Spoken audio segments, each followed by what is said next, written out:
دیکھیے میرے جنرل میں آنے کو آپ ایک حادثہ قرار دے سکتے ہیں. نہ تو میں ایجوکیشن کی بنیاد پہ آیا, نہ میں کسی تجربے کی بنیاد پہ آیا. My father was in police. Lahore میں وہ تھے ڈی ایس پی سٹی اس وقت, بعد میں وہ ڈی ایس پی میں رکھا رہے, پھر ان کی اور ترقی ہوئی. مجھے نا انگریزی بولنے کی اور لکھنے کی بیماری لاحق تھی. ایک تو میں نے 3rd ڈویژن کا ریکارڈ نہیں ٹوٹنے دیا. میں نے ایف اے کیا پرائیویٹلی 3rd ڈویژن, میں نے بی اے کیا پرائیویٹلی 3rd ڈویژن, میں نے لا کیا پرائیویٹلی 3rd ڈویژن, میں نے ایم اے کیا پرائیویٹلی 3rd ڈویژن. لیکن صحافت آپ نے فرسٹ ڈویژن کی. میں جرنلسٹ ہوں, سوتے ہوئے بھی میں جرنلسٹ ہوں, کھیلتے ہوئے بھی میں جرنلسٹ ہوں, چلتے ہوئے بھی میں جرنلسٹ ہوں, ڈرائیو کرتے ہوئے بھی میں جرنلسٹ ہوں, دفتر میں بیٹھے ہوئے بھی.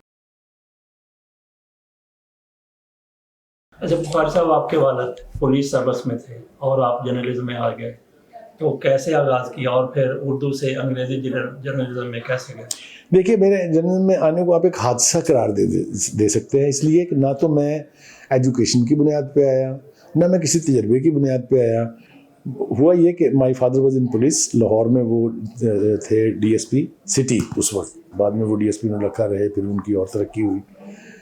تو مجھے ٹیلی فون آیا, ایک سرگودا میں ایک صاحب ہوتے تھے خالد جمیل صاحب, اللہ تعالیٰ ان کو خوش رکھے جہاں بھی ہیں وہ.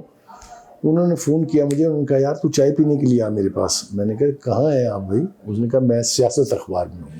یہ 1973 کا واقعہ ہے. 73 جی. تو میں چائے پینے کے لیے گیا وہاں. اس دن پتہ نہیں کیا تھا کہ شفٹ کے لوگ نہیں آئے تھے کچھ. تو اردو اخبار میں یہ ہوتا ہے کہ انگریزی کی کریڈ آتی تھی اے پی پی پی پی آئی کی, تو اس کو بیٹھ کے اردو میں ترجمہ کرنا ہوتا تھا. تو کافی سارا پرندہ اس کے پاس پڑا تھا. اس نے کہا یار بخاری یہ 2 ترجمے تو بھی کر دے ذرا. اچھا مجھے نا انگریزی بولنے کی اور لکھنے کی بیماری لاحق تھی, یہ صحیح والی نہیں. میں نے اپنے باپ سے ایک لفظ اگلی جو ہے UGLY اگلی, انہوں نے کہا پڑھو یہ UGLY اگلی. میں نے کہا UGLY یوگلی, کیونکہ میرے نزدیک تو یو ہی تھا, اس میں سے ایک ہی آواز نہیں نکل سکتی. میں نے کتنی جوتیاں کھائی ہیں اس ایک لفظ کے اوپر, میں آپ کو بیان نہیں کر سکتا. اینی وے, لیکن مجھے یہ شوق بہت تھا تو میں نے وہ ٹرانسلیٹ کیا. مجھے نہیں پتا کہ کس وقت اس اخبار کے جو مالک تھے اور ایڈیٹر بھی تھے اثر چوہان صاحب, وہ میرے پیچھے آ کے کھڑے ہو گئے. اثر چوہان پنجابی والے؟ جی جی. اچھا جی.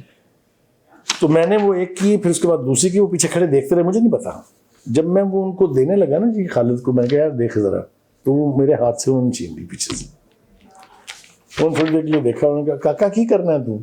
میں تو ابھی پڑھ رہے ہیں جناب, میں نے میٹرک نہیں کیا ہوا تھا. میٹرک کا امتحان دیا تھا لیکن 3 میں سپلی تھی, تو وہ سپلیمنٹری امتحان دینا تھا. انہوں نے کہا کاکا تو کل تو آ جا.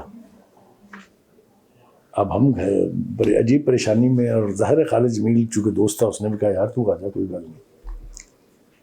35 روپے مہینہ پہ میں نے وہ اخبار جوائن کر لیا 73 میں.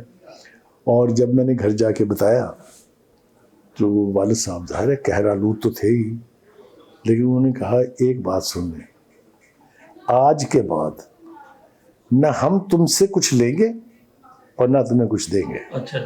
اگر آپ نے پڑھائی جاری نہیں رکھنی. میں نے کہا جی میں کوشش کروں گا کہ پڑھائی جاری رہے, لیکن آپ دیں یا نہ دیں, میں لوں یا نہ لوں, یہ بات آپ کی میں مانتا ہوں. ٹھیک ہو گیا جی, this is how I started my journalism. تو آپ اس کو حادثہ کہہ لیں, آپ اس کو سانحہ کہہ لیں. پھر میں نے یہ کیا کہ میں نے 2 کام 3 کیے. ایک تو میں نے 3rd ڈویژن کا ریکارڈ نہیں ٹوٹنے دیا. میں نے میٹرک کیا 3rd ڈویژن میں پرائیویٹلی, میں نے ایف اے کیا پرائیویٹلی 3rd ڈویژن, میں نے بی اے کیا پرائیویٹلی 3rd ڈویژن, میں نے لا کیا پرائیویٹلی 3rd ڈویژن, میں نے ایم اے کیا پرائیویٹلی 3rd ڈویژن. لیکن صحافت آپ نے فرسٹ ڈویژن کی. صحافت جو میں نے کی وہ آپ کے سامنے ہے, وہ میں اس کے اوپر کوئی تبصرہ نہیں کر سکتا. It's a long career, 50+ years. آپ سوچیں 50 سال تک ایک دنیا میں جینے کے بعد آپ کا انگ انگ اس رنگ میں رنگا جاتا ہے.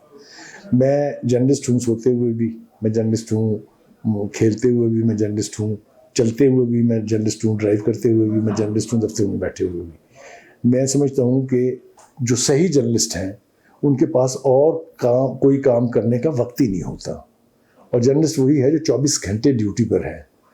آپ ہیں, میں نے آپ کو بھی دیکھا ہے, آپ نے صبح جن ایشوز پر ایڈیٹوریل لکھنے ہوتے ہیں وہ یا تو آپ کے دماغ میں گھوم رہے ہوتے ہیں, اور یا جوں آپ کچھ سن اور دیکھ رہے ہیں وہ تشکیل پا رہے ہوتے ہیں. یہ ایک قدرتی عمل ہے. اس کا مطلب یہ ہے کہ آپ جب گھر میں بیٹھے کھانا کھا رہے ہیں تب بھی جرنلسٹ ہیں, آپ جو بچوں سے بات کر رہے ہیں تب بھی جرنلسٹ ہیں.